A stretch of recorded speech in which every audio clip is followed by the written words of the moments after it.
Hello students, continuing with that of the drugs used for the treatment of shock. In the earlier video I have discussed regarding the different type of shock and definition of shock. Okay, coming to the drugs that is used in the treatment of shock. So based on the type of shock, here the treatment also varies. Okay, the first one is hypovolemic shock. So normally in case of hypovolemic shock you go with IV fluids. So normally the person is given IV fluids and also the electrolytes because the volume is decreased. So IV fluids, when you administer, the plasma volume increases and also there will be loss of electrolytes that will be replaced by giving IV fluids. Okay, and here the BP should be monitored. BP of the patient should be monitored. Okay, the second type of shock is septic shock. Septic shock, already I told, it is most commonly caused by microorganisms. Okay, since if the septic shock is normally caused by microorganisms, you need to give immediate treatment. The reason is, if the immediate treatment is not given, the severity of the infection might increase. Okay, so here the treatment pattern includes correction of acidosis,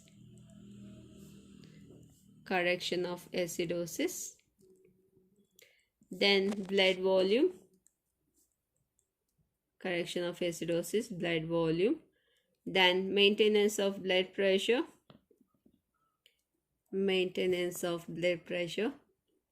and use of antibiotics.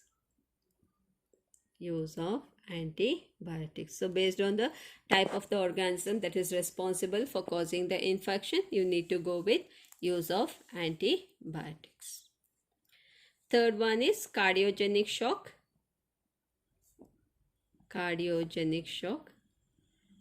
So in case of cardiogenic shock, you go with IV morphine, which normally relieves the pain and anxiety. The pain and anxiety is relieved by this morphine.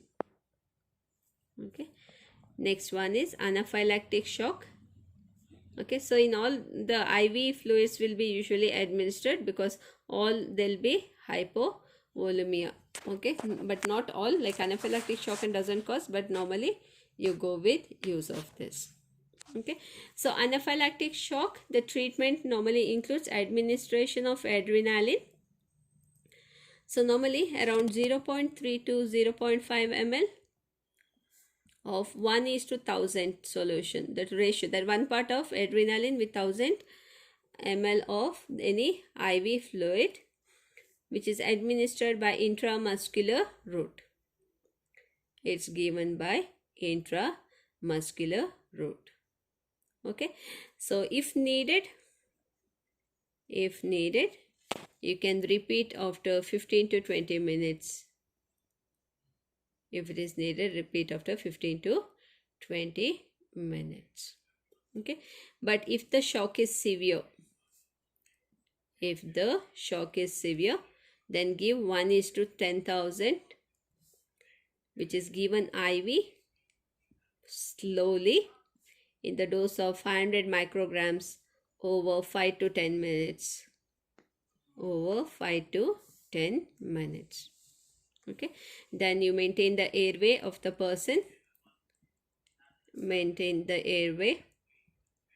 Okay, so if the person cannot breathe, then you can go with salbutamol nebulizer.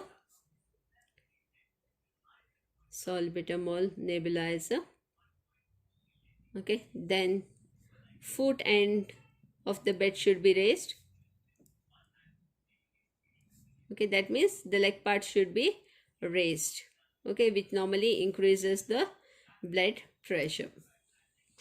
Okay, then the next drug that we give is hydrocortisone. That is the steroid drug, which is given 100 mg IV. Okay, then use of antihistamines, especially chlorpheniramine maleate. Chlorpheniramine maleate in the dose of 20 mg by IV route by slow injection. Okay, so this is the treatment pattern for anaphylactic shock. The last type of shock is neurogenic shock. Neurogenic shock. So neurogenic already I showed because of this severe head injury or any other type of injury. So here what happens is blood volume is restored by IV fluids. Blood volume should be restored with IV fluids. Then you can use noradrenaline, which is given IV to maintain vascular tone.